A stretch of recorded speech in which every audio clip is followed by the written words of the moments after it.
Olá, meu nome é Ludmila Antunes, sou graduanda em Arquitetura e Urbanismo e vou apresentar o trabalho Aplicação de Rejeito de Barragens de Minério de Ferro em concretos destinados à produção de blocos segmentais.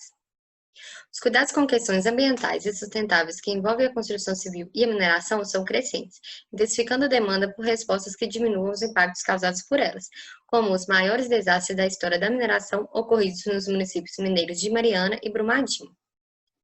Com isto, esse trabalho tem como objetivo estudar a utilização do rejeito de barragem de minério de ferro em concretos destinados à produção de blocos segmentais para paramentos de encostas. Os materiais utilizados foram CP5 Arimax como aglomerante, rejeito de barragem de minério de ferro, o qual será denominado nessa apresentação como rejeito, areia natural e artificial, brita zero e água aditivada. A caracterização química do rejeito foi identificada por meio de fluorescência de raio-x. A distribuição granulométrica do rejeito foi caracterizada por meio do aparelho BT-SAIS 2000, enquanto as dos demais agregados foram determinadas pelo processo descrito na NBR 248. Os ensaios de massa específica dos agregados miúdos e graúdo foram feitos em conformidade com as NBR 52 e 53. A massa específica do aglomerante foi aferida pelo fabricante por meio da NBR 16.605. Os concretos foram moldados de modo a se obter massas com alto grau de compacidade, conforme o modelo de Anderson modificado. E para a produção dos blocos, utilizou-se o rejeito em substituições parciais ao volume total de agregados miúdos em 25, 50 e 75%, denominados aqui como R25, R50 e R75, respectivamente.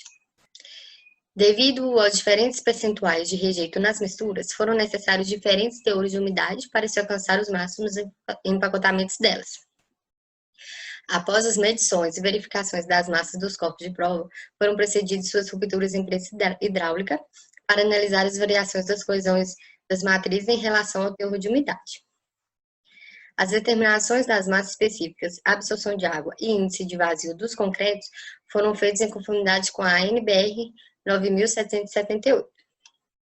A velocidade de pulso ultrassônico foi determinada por meio de um aparelho de pulso ultrassônico TICO e classificadas por meio da norma britânica BSEN 12.504-4.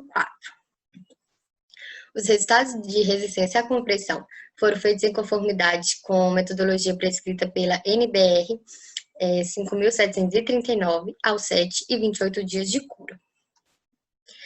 Para a simulação da resistência à compressão dos blocos A1 e A2, utilizaram-se como parâmetros os resultados das resistências à compressão dos concretos em estudo, tendo como referência as resistências à compressão dos blocos terrai, que são entre 6 e 18 MPa.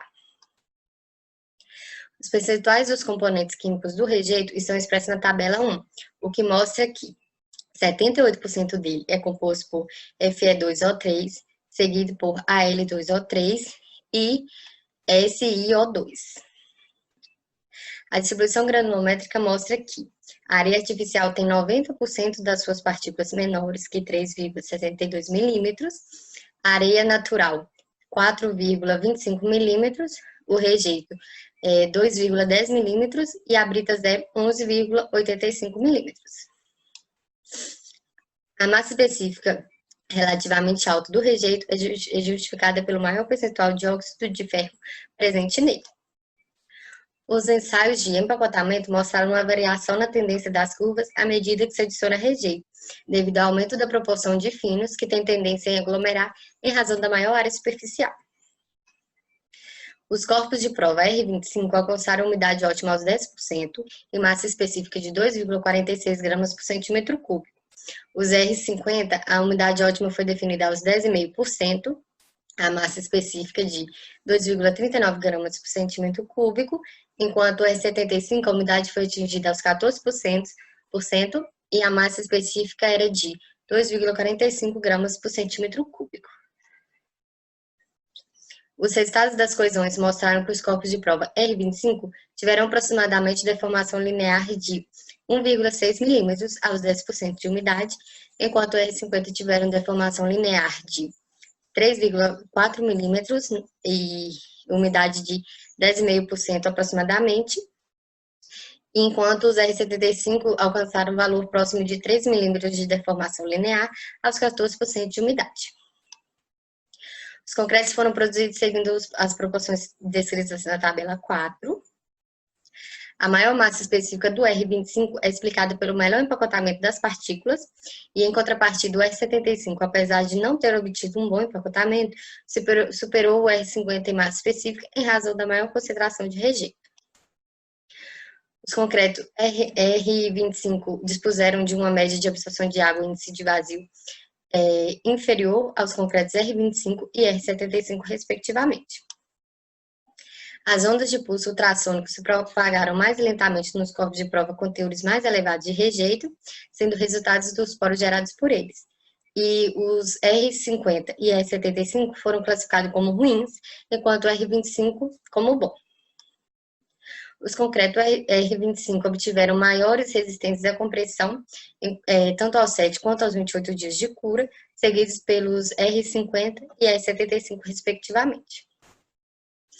De acordo com as simulações das resistências à compressão, e tendo como referência os blocos Terrae, os blocos A1 e A2 fabricados com concreto R25 seriam aprovados para utilização em muros segmentais. Os blocos A1 com R50 provavelmente não seriam aceitos, enquanto os A2 seriam. E nenhum bloco produzido com concreto R75 seria apropriado para essa finalidade, em nenhuma das idades. Com os resultados obtidos, é presumível a elaboração de concretos destinados à produção de blocos segmentais em substituições parciais de agregados miúdos por rejeito, e contudo deve-se atentar aos percentuais de substituições, e essa se mostra uma técnica ambientalmente adequada para a redução dos impactos ambientais pela mineração por meio da reciclagem do rejeito. Os autores agradecem a CAPES, FAPEMIG, CPRM, CNPq, próprio FOP, Reciclo CNPq, UFOP, DECIV, UFV e SICOM. E deixo aqui disponível o meu contato para quaisquer esclarecimentos. Obrigada.